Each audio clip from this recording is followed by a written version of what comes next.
Hello friends, welcome to orange peel. നിങ്ങളുടെ ഗാർഡനിൽ ഒരു റോസാ ചെടിയും അതിൽ കുറച്ച് റോസാപ്പൂവും ഉണ്ടെങ്കിൽ ഇന്ന് നമുക്ക് റോസ് വാട്ടർ ഉണ്ടാക്കാം.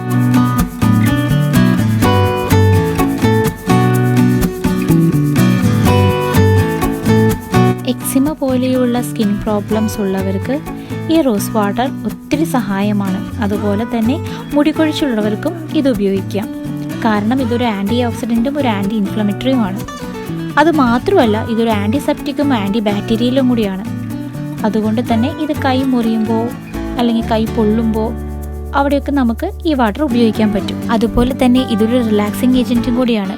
അതുകൊണ്ട് ഡിപ്രഷൻ, ആൻസൈറ്റി അതുപോലുള്ള പ്രോബ്ലംസ് ഒക്കെ ഉള്ളവർക്ക് ഇത് കഴിക്കുന്നത് വളരെ നല്ലതാണ്.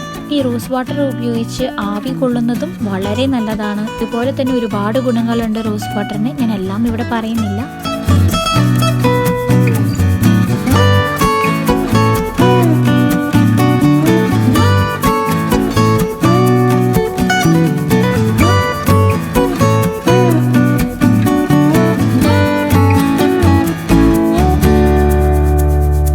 ഇന്ന് ഞാനിവിടെ 2 തരത്തിലുള്ള റോസ് വാട്ടറാണ് നിങ്ങൾക്ക് കാണിച്ചു തരാൻ പോകുന്നത്. അറ്റ് എ ടൈം 2 തരത്തിൽ നമുക്ക് റോസ് വാട്ടർ ഉണ്ടാക്കാം.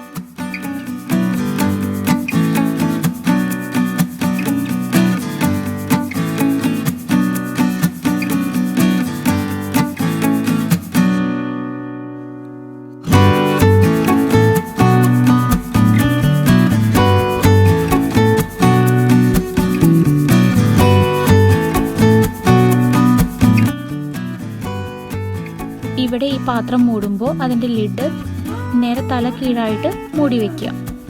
അപ്പോൾ നമുക്ക് ആവി വരുന്ന സമയത്ത് ആവി വെള്ളം നേരെ നമ്മൾ ഉള്ളിൽ വെച്ചിരുന്ന പാത്രത്തിലേക്ക് തന്നെ ആവി വെള്ളം വീഴും.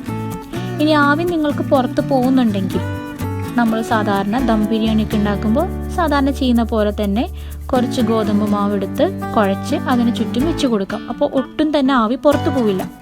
ആ ആവി വെള്ളം കറക്റ്റ് നമുക്ക് ആ പാത്രത്തിലോട്ട് വീഴണം. അതിനാണ് നമ്മളിങ്ങനെ ചെയ്യുന്നത്.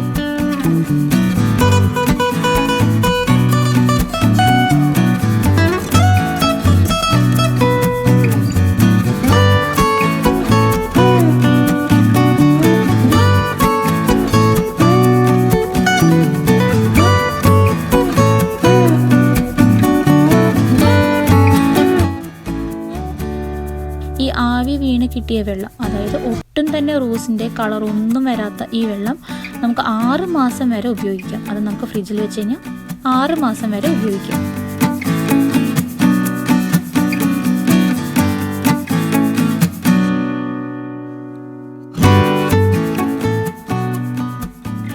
ഇനി ഈ റോസിൻ്റെ കളറൊക്കെ വന്നിട്ടുള്ള ഈ വെള്ളം ഉണ്ടല്ലോ, അതായത് ഡാർക്ക് റെഡ് കളറായിട്ടുള്ള വെള്ളം നമുക്ക് 1 ആഴ്ച വരെ ഉപയോഗിക്കാം.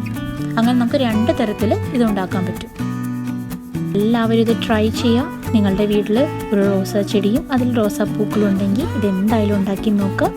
നിങ്ങളുടെ അഭിപ്രായങ്ങൾ എനിക്ക് കമൻസിലൂടെ അറിയിക്കുക.